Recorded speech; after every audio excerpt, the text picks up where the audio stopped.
어떻게 보면 이제 환우분들의 입장에서는 항암도 어느 정도 피할 수 있고 속도도 약간 느리기 때문에 좋은 암, 착한 암이 아니냐 그렇게 생각하실 수 있겠지만 거기에 이제 숨어있는 양면성을 캐치하셔야 됩니다. 은근히 이제 후기 재발이 있는 유방암이고, 그리고 항호르몬 치료를 생각보다 굉장히 길게 끌고 가야 하는 유방암입니다. 그렇기 때문에 다른 암들에 비해서 치료 성적이 월등히 좋지도 그렇다고 해서 나쁘지도 않은, 그러나 똑같은 유방암이라고 생각해 주시면 되겠습니다. 안녕하십니까. 닥터 정지광 원장입니다. 서울대병원 유방센터에서 이제 교수로 유방암을 치료하다 보면 많은 유방암 환자들의 비중을 차지하는 유방암의 A형이 바로 호르몬 양성 유방암입니다. 진료를 해보면 유방암 환우분들의 60% 정도는 바로 이 호르몬 양성 유방암으로 이제 진단이 된 분들이십니다. 오늘은 이제 여러분들이 통상적으로 알고 계신 호르몬 양성 유방암, 과연 이제 이 정보들이 어느 정도가 이제 맞고 어느 정도를 좀 알고 계셔야 되는지에 대해서 한번 이야기해 볼까 합니다.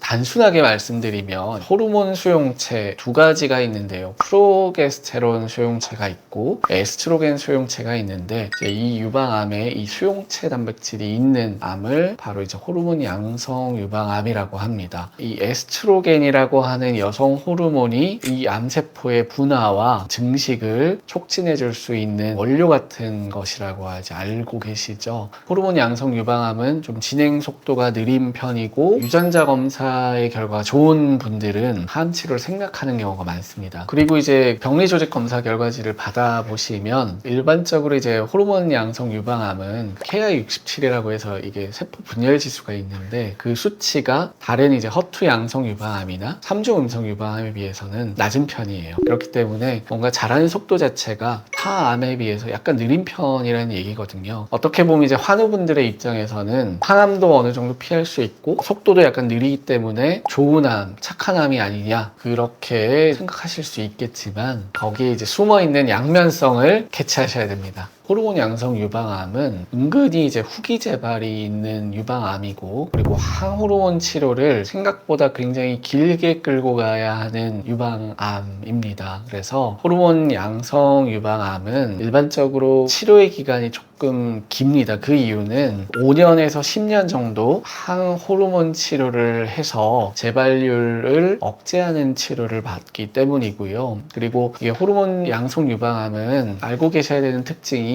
절반 정도의 환우분들은 5년 이내에 재발을 하지만 절반 정도의 환우분들은 5년이 지난 후기 재발이 있습니다. 그리고 이제 후기 재발까지 다 생각을 했을 때 3중 음성 유방암이든 허투 양성 유방암이든 호르몬 양성 유방암이든 이 세 가지 종류의 A형은 병기를 따라 성적이 거의 비슷하게 결정이 됩니다. 그렇기 때문에 다른 암들에 비해서 치료 성적이 월등히 좋지도 그렇다고 해서 나쁘지도 않은, 그러나 똑같은 유방암이라고 생각해 주시면 되겠습니다.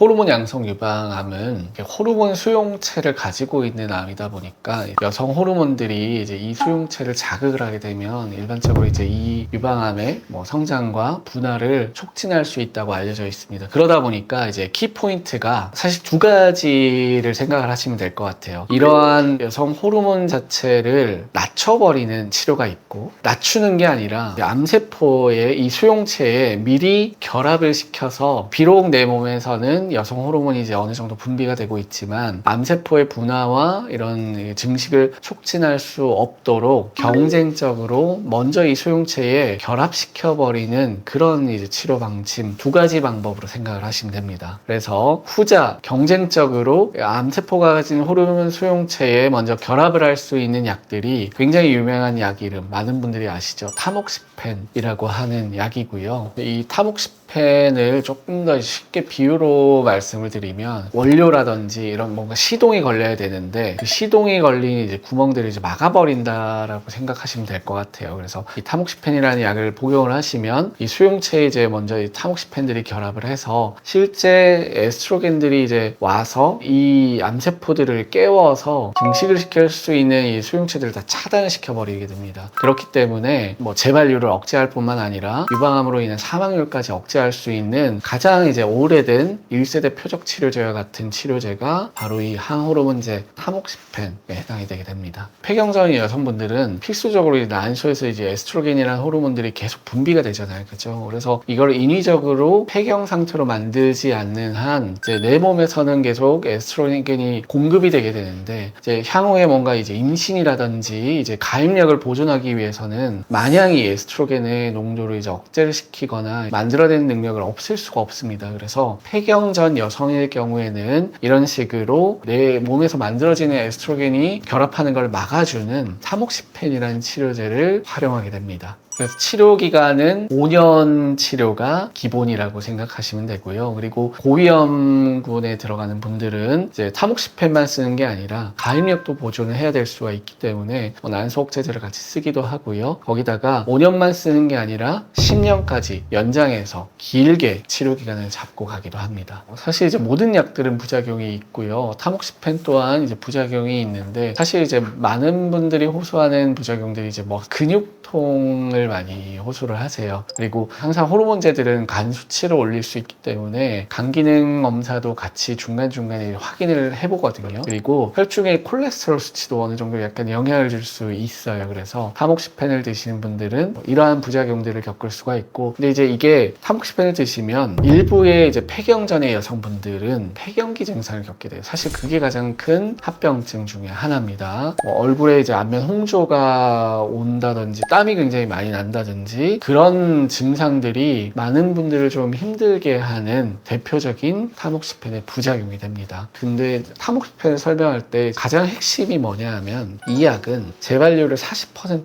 감소를 시켜요. 그리고 재발률만 감소를 시키는 게 아니라 사망률도 한 30% 정도 깎아줘요. 굉장히 중요한 치료인데 이런 치료임을 강조를 해도 사실 이제 우리는 현실을 살아가는 사람들이잖아요. 그죠? 근데 당장 내가 너무 힘들면 치료를 굉장히 포기하고 싶어 하는 사람들이 은근히 많아요. 죽어도 못 드시겠다 그런 분들도 있고, 제가 다른 거 열심히 할게요. 뭐 운동도 열심히 하고 다른 거 이제 열심히 할 테니까 이 약 안 먹으면 이제 안 되냐 그런 분들도 은근히 계시거든요. 부작용 때문에. 근데 항상 핵심이 결국에는 이제 내가 이 시기를 잘 극복하고 치료를 잘 해야지 좋은 성적이 보존이 되거든요. 그렇기 때문에 타목시펜은 힘들어도 드시는 게 좋아요. 타목시펜을 드시기 힘들어할 때는 뭔가 이제 이거를 획기적으로 대체할 수 있는 약은 사실 크게는 없어요. 그래서 같은 이제 타목시펜 중에서 다른 약을 한번 권해보거나, 이제 약제별로 또 이게 사람마다 약간의 감수성이 다를 수가 있기 때문에 좀 부작용을 적게 호소하는 그런 약이 있으면 그 약을 우선적으로 좀 드셔보시라고 권하기도 합니다. 폐경 전에 여성분들이 타목시펜이라는 약을 복용을 한다면 폐경 후에 여성분들이 이제 드시는 약이 또 있습니다. 아로마타제 억제제라고 하는데, 이제 폐경이 되더라도 이제 우리 여성분들은 우리 몸속에 있는 이제 안드로겐이라는 호르몬의 일부를 아로마타제가 에스트로겐으로 치환을 바꿔주는데 이 아로마타제 억제제를 드시게 되면 이렇게 이제 바뀌는 에스트로겐을 차단을 해버려요. 이전에 말씀드렸던 타목시펜은 분비되는 상황에서 수용체에 이렇게 경쟁적으로 들러붙었다면 얘는 분비 자체를 줄여버리는 그런 표적 치료제라고 생각하시면 됩니다. 그래서 폐경이 와서 가뜩이나 이제 에스트로겐 농도가 낮아져 있는데 소량 이제 분비될 수 있는 이 에스트로겐마저도 차단을 해버리기 때문에 폐경이 오신 분들에 대해서 치료가 진행이 되게 되고요. 동일하게 약을 복용하는 기간은 5년입니다. 아로마타제 억제제는 부작용의 종류가 약간 다른데요. 근육통이나 관절통을 굉장히 많은 분들이 호소하세요. 그리고 중요한 합병증 중 하나가 골밀도의 감소 속도를 굉장히 가속화시킵니다. 쉽게 말씀드려서 이제 자꾸 이제 관리를 안 하고 이 약만 드시다가는 골다공증이 쉽게 올 수가 있어요. 그래서 항상 주의가 필요한 약입니다. 이 아로마타제 억제제에 대한 대안책은 사실 없습니다. 도저히 이제 뭐 관절통이 너무 심해서 비슷해요. 못 드시겠다는 분들이 있습니다. 그래서 호르몬 치료가 되게 가장 큰 허들이 뭐냐 하면 치료 수능도예요. 의사가 뭔가 이 치료를 합시다라고 환자한테 제안을 했을 때 환자가 얼마나 이 치료를 잘 따라오는지를 보는 게 이제 치료의 수능도인데, 어떻게 보면 이제 약을 규칙적으로 장기적으로 매일 5년이라는 장기간 사실 먹기가 쉽지가 않아요. 이게 약을 빼먹기도 되게 쉽고요. 그리고 이 영양제도 꾸준히 먹기 어렵잖아요. 그죠? 좋은 약들도 꾸준히 먹기가 어려운데 이거는 이제 먹으면 부작용이 있어요. 나를 힘들게 하는 약인데 당연히 이제 사실 치료 수능도가 떨어질 수밖에 없고 이게 나이가 젊은 나이로 갈수록 치료 수능도가 굉장히 이제 하락을 하게 됩니다. 그래서 이 호르몬 치료의 굉장히 중요한 열쇠 중에 하나가 얼마나 이걸 꾸준하게 5년 동안 지속을 하느냐가 굉장히 중요한 열쇠가 됩니다. 그래서 제가 이제 말씀드렸죠. 이 호르몬 치료제는 재발률을 감소시켜 줍니다. 그리고 사망률 또한 감소시켜 줍니다. 굉장히 중요한 치료제이기 때문에 힘드시더라도 힘내셔야 되고 꼭 이 치료를 지속하시는 것이 중요합니다. 꼭 그 부분은 잊지 말아 주셨으면 합니다.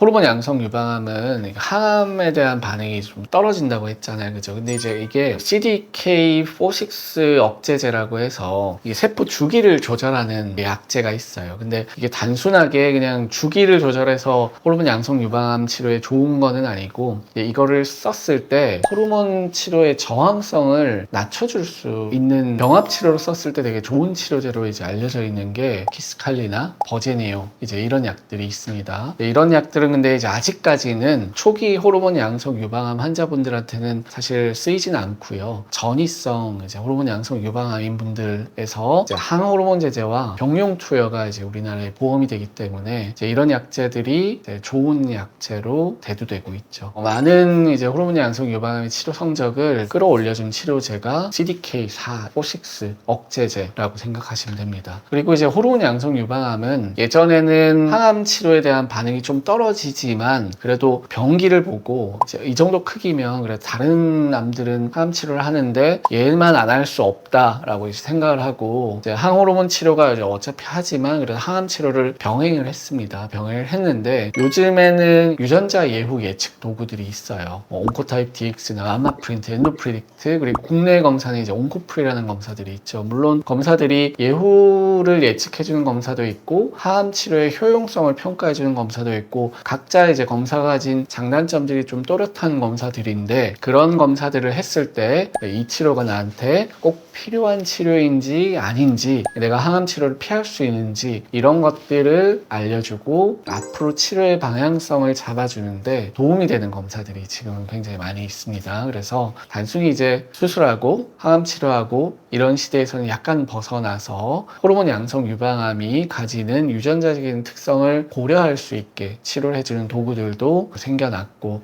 이런 것들이 점차 이제 좀 더 정교해지고 발전할 것으로 예측하고 있습니다.